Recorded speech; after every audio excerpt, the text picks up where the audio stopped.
Como les decía, los métodos para solución de ecuaciones algebraicas trascendentes de una variable se pueden clasificar como métodos cerrados y métodos abiertos. Ahora vamos a ver los métodos cerrados. Los métodos cerrados o por intervalos, bueno, se llaman así porque nosotros proponemos dos valores. Un intervalo dentro del cual creemos, ya sea por el método gráfico o por cualquier otro dato que tengamos del problema, creemos que la solución, la raíz, está dentro de ese intervalo. Algo que debemos tomar en cuenta es que los signos de la función evaluada en esos valores del intervalo deben ser diferentes entre sí. Por ejemplo, tengo una A, por ejemplo, en este caso es positiva. Si evalúo f de A, el resultado es positivo. Y tengo una B, si evalúo la función en B, el resultado es negativo. Entonces, como sé que f de A es positiva y f de B es negativa, sé que tuvo que haber pasado por el eje de las X. Entonces sé que ese intervalo que estoy eligiendo es un buen intervalo para poder aproximar la raíz, porque sé que ahí debe haber una raíz, si la función es continua. En este caso, por ejemplo, evalúo la función en A y me da un valor negativo, y después evalúo la función en B y me da un valor positivo. Como sé que cambió el signo de la función evaluada, sé que tuvo que haber pasado por el eje X si la función es continua. Entonces es un buen intervalo para estimar la raíz. Visto de otra manera, se puede decir que si al multiplicar la función evaluada en esos puntos que estoy utilizando como los límites de mi intervalo y me da un número negativo, un número menor que 0, entonces puedo garantizar que ahí hay por lo menos una raíz. Porque les decía, si es positivo y luego negativo, tuvo que pasar. También puede ocurrir que sea positivo, luego negativo, luego positivo, luego negativo otra vez, y que haya 3 raíces o 5 raíces. Va a haber por lo menos una raíz, pero puede haber 1, 3, 5, 7, un número impar de raíces. Así lo puedo garantizar. En cambio, cuando tengo el mismo signo, por ejemplo, positivo y positivo, aquí no hay raíz. Puede ser que haya pasado esto y que sean raíces pares, que haya 2, 4, 6, pero no lo puedo garantizar. Entonces es mejor estimar un intervalo en el que tenga una raíz o el número de raíces impares, porque así puedo garantizar que por lo menos una raíz sí hay en ese intervalo y me va a servir. De hecho, es más recomendable que en el intervalo solo haya una raíz. Si por ejemplo en la gráfica me doy cuenta que el intervalo que tomo, vamos a ver, tomo desde aquí hasta acá y veo que pasa esto. Hay 1, 2, 3 raíces. Digo, este valor si es negativo y luego este valor que es positivo. La A que estoy eligiendo es correcta y la B que estoy eligiendo es correcta. Pero sí va a haber bastantes problemas a la hora de aproximarse a una de las raíces. Es mejor elegir un intervalo en el que yo sepa, quizá no sepa el valor adecuado. Digamos que este es 1 y este es 2. Entonces está entre 1 y 2. Pero no sé exactamente cuántos decimales o cuáles decimales tiene. Bueno, utilizo 1 y 2 como mis estimaciones y yo sé que aquí voy a garantizar que por lo menos va a haber una raíz en ese intervalo. Al elegir este intervalo prefiero elegir uno más pequeño que me permita llegar mejor a la raíz que yo quiero. Sobre todo también que va a estar delimitado por las condiciones del problema que estoy resolviendo. Si son las temperaturas de un reactor, si es la profundidad de un pozo, la presión de alguna turbina, etc. El primer método cerrado que vamos a ver es el método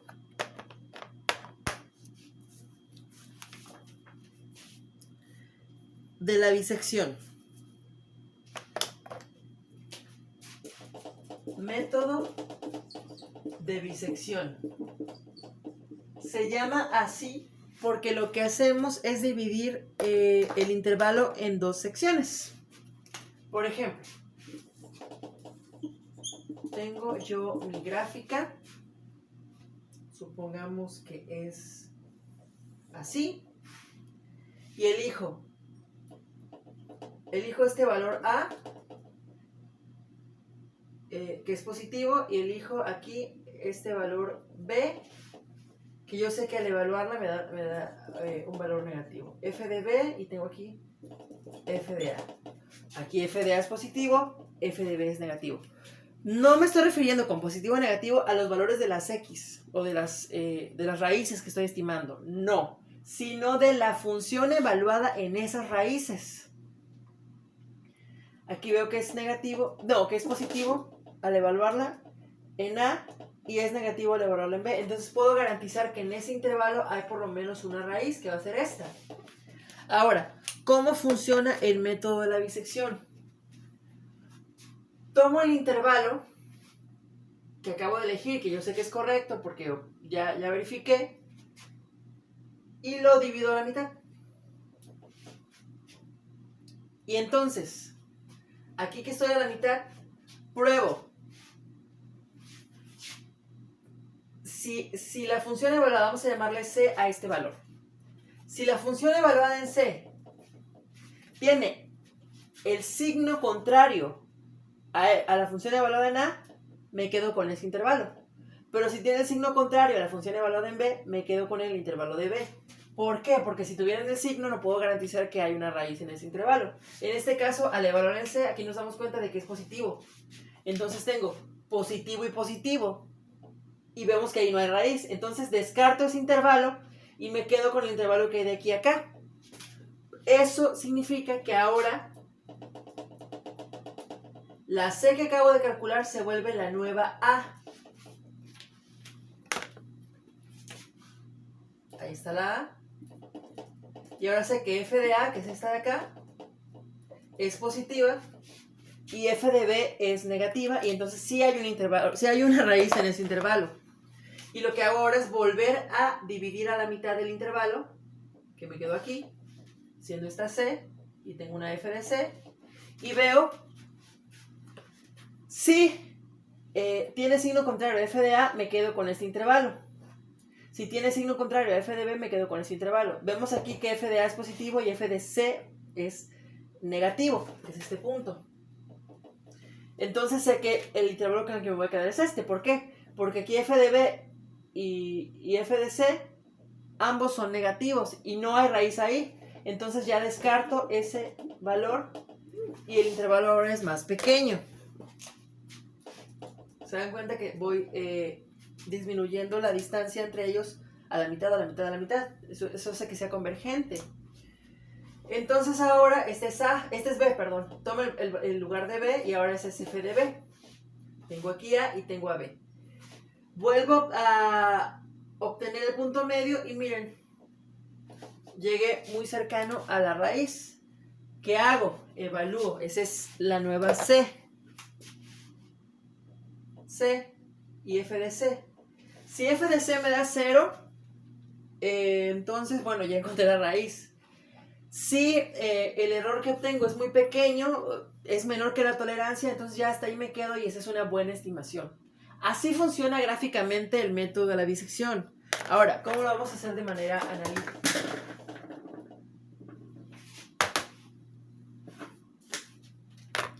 La fórmula que vamos a utilizar pues es la de el punto medio, donde es el punto inicial, que es A, y el punto final, que es B, entre 2. Eso nos daría C. Así de sencillo. Ok, y entonces vamos a formar una tabla.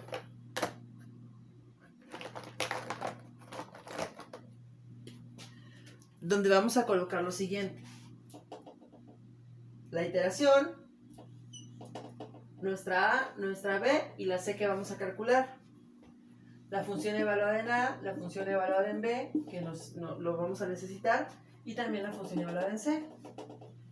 Y el error. En este caso, como es un método abierto por intervalo, el error lo vamos a calcular como el valor absoluto del nuevo valor que tenga menos el valor anterior. Es decir, la diferencia que hay entre la estimación anterior y la nueva que estoy haciendo. Ese va a ser nuestro error y obviamente vamos a parar cuando el error sea menor que la tolerancia que yo estipule. Ok, entonces, probemos con la ecuación f de x es igual a x cuadrado menos x menos 6. Queremos encontrar la raíz de ese polinomio cuadrático. Vamos a estimar un intervalo, ¿les parece? Entre 0 y 5. Vamos a ver si hay una raíz entre 0 y 5. ¿Qué es lo que tenemos que hacer? Bueno, proponemos la iteración 0, es 0 y 5 los valores. Evaluamos f de a y f de b.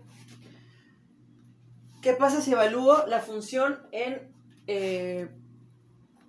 0? 0 al cuadrado es 0, menos 0 es 0 y menos 6 es menos 6. Obtengo menos 6. Y si evalúo en 5, 5 al cuadrado 25, menos 5, 20, menos 6, 14. Ok. Como se darán cuenta, f de a es negativo y en f de b es positivo. Por lo tanto, sí se cumple que en ese intervalo haya por lo menos una raíz. O visto de otra forma, menos 6 por más 14 nos da un número negativo, que es la prueba que les había comentado. Entonces, ese intervalo sí me sirve. Si me hubiera dado negativo y negativo, o positivo y positivo, no me serviría el intervalo, tendría que cambiar por otro, quizá cortarlo, quizá ampliarlo, cambiar el intervalo. ¿Por qué? Porque no me está sirviendo, pero en este caso sí me sirve, entonces voy a continuar. ¿Cuál es el error? Bueno, ahorita no tenemos error porque es nuestra primera iteración. Sabemos que como ninguno nos dio 0, sabemos que ninguna de esas dos es la raíz. Si aquí nos hubiera dado 0 o aquí nos hubiera dado 0, entonces ya no necesito hacer nada. Ya encontré la raíz por tanteo. Pero bueno, como no nos dio 0, entonces vamos a encontrar una estimación para ver si ese valor si nos da cercano a 0 o nos da 0. ¿Cómo? Con la fórmula. Sería 0 más 5 entre 2. Sabemos que es 2.5. Es el punto medio entre 0 y 5 de ese intervalo.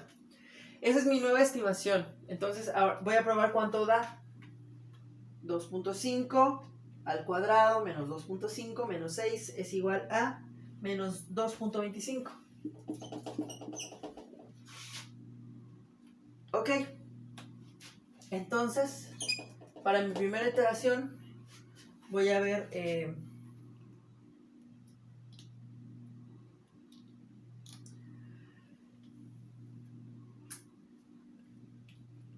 con esa nueva C que estoy utilizando, que bueno, menos 2.25 no es cercano a 0, no nos funciona en este caso como raíz, entonces hay que estimar otra.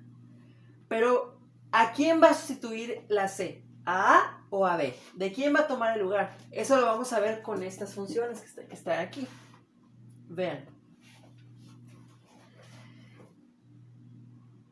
F de A es negativo y F de B es positivo. F de C es negativo, entonces tiene que sustituir a quien sea negativo para que así el intervalo lo utilice de el negativo y el positivo y sepa que ahí hay una raíz. Por lo tanto, como es negativo y negativo, C toma el lugar de A. Entonces ahora la nueva A es 2.5, ya no vale 0. B sigue siendo 5. F de A ahora vale menos 2.25 y F de B sigue siendo 14 porque se mantuvo. Obviamente, como sé que ninguno de estos da 0, tengo que seguir encontrando un valor. ¿Y qué hago? Bueno, utilizo la fórmula.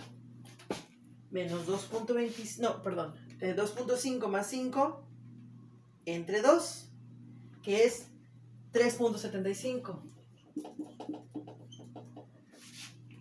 Lo sustituyo en la ecuación original. 3.75 al cuadrado menos 3.75 menos 6 es igual a 4.3125. Y calculo el error, ahora sí, que sería con las estimaciones que estamos haciendo. Son estas, son las que nos importan. El nuevo valor menos el anterior, o el anterior menos el nuevo, como prefieran, porque es el valor absoluto. 3.75 menos 2.5 es igual a 1.25. El error es de 1.25. No fijamos una tolerancia, perdónenme, me faltó. Vamos a poner que la tolerancia sea 0.05.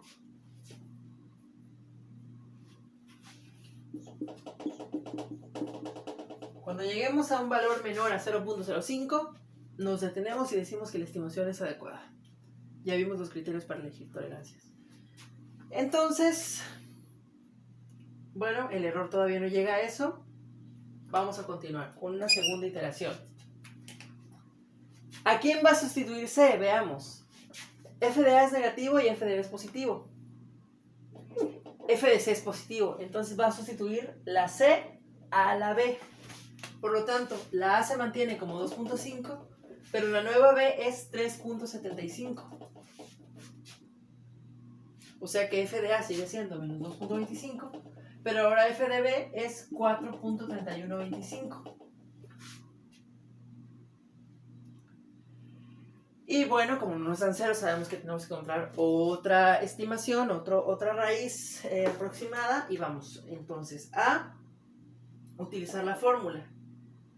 2.5 más 3.75 entre 2 es 3.125. Sustituyo en la función 3.125 al cuadrado menos 3.125 menos 6 es 0.6406. ¿Cuál es el error? Sería 3.125 menos 3.75 es menos 0.625, pero como es en valor absoluto, tomo la parte positiva únicamente. Continúo.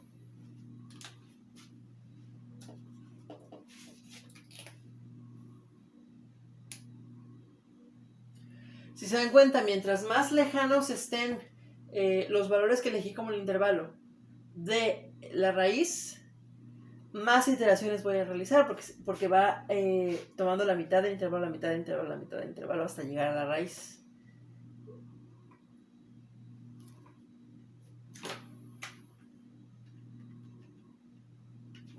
Si se dan cuenta, el error siempre va a ser la mitad del error, o generalmente va a ser la mitad del error anterior.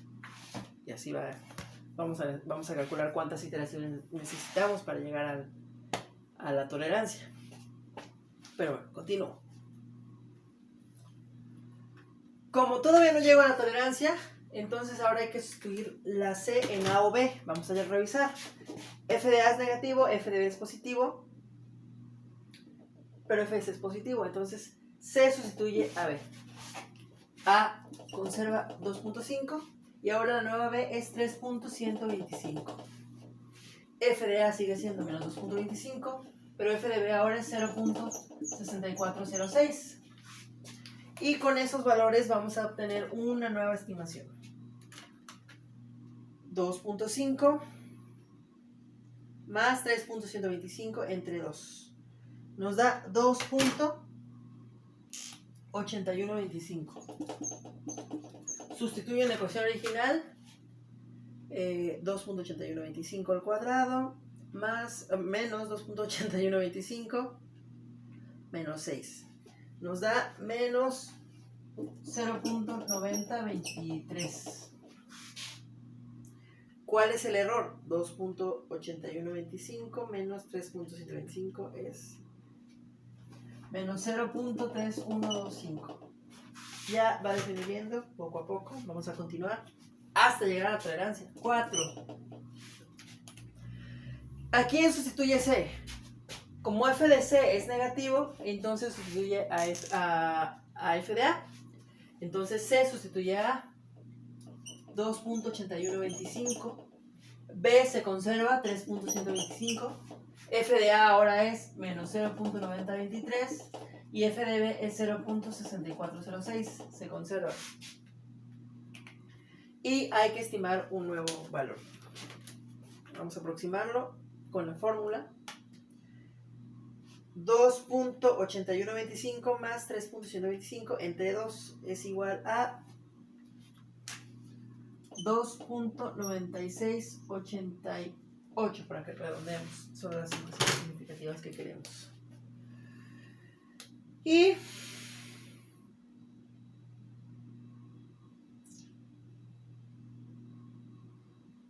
hay que evaluar en la función. 2.9688. A ver, déjame ver.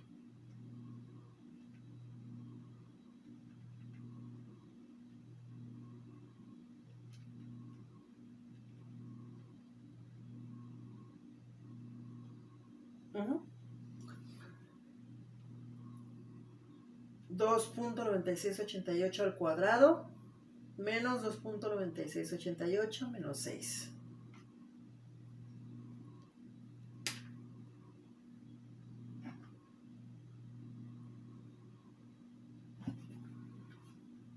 Es menos 0.155.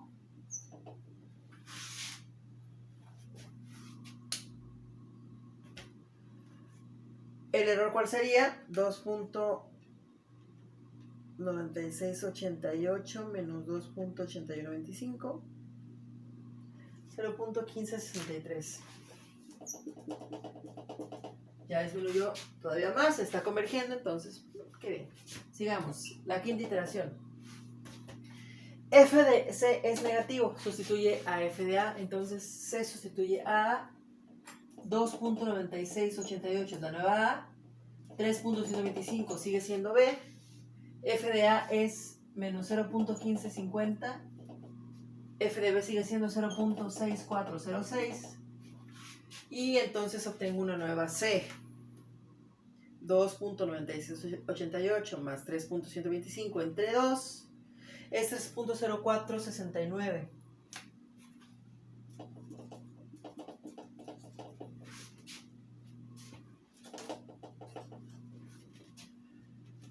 Evalúo en la función 3.0469 al cuadrado menos 3.0469 menos 6, 0.2367.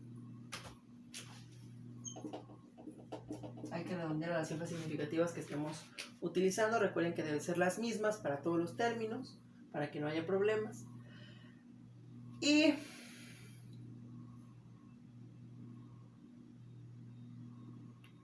el error 3.0469 menos 2.9688 es 0.0781. Casi, estoy muy cerca. Estoy a nada de llegar a la tolerancia. Sexta iteración. ¿A quién sustituye C? F de C es positiva, entonces sustituye a B. A sigue siendo 2.9688, pero ahora B es 3.0469. F de A sigue siendo menos 0.1550, pero ahora F de B es 0.2367. Recuerden que F de A y F de B tienen que ser en signos contrarios, eso es necesario siempre. No necesariamente negativo o positivo, así como están aquí, puede ser positivo o negativo. Entonces obtengo una nueva C, que sería 2.9688 más 3.0469 entre 2, 3.0079. Evalúo 3.0079 al cuadrado menos 3.0079 menos 6. Me da 0.0396, que es ya muy cercano a 0. Vamos a ver el error. 3.0079 menos 3.0469 es menos 0.039. Ya llegué a un valor menor a la tolerancia. Por lo tanto, puedo decir que aproximadamente la raíz es 3.0079. Si ustedes despejan aquí y obtienen la raíz real, se van a dar cuenta de que es 3. Pero bueno, la aproximación que hicimos fue muy cercana. 3.0079. Así funciona el método de la bisección.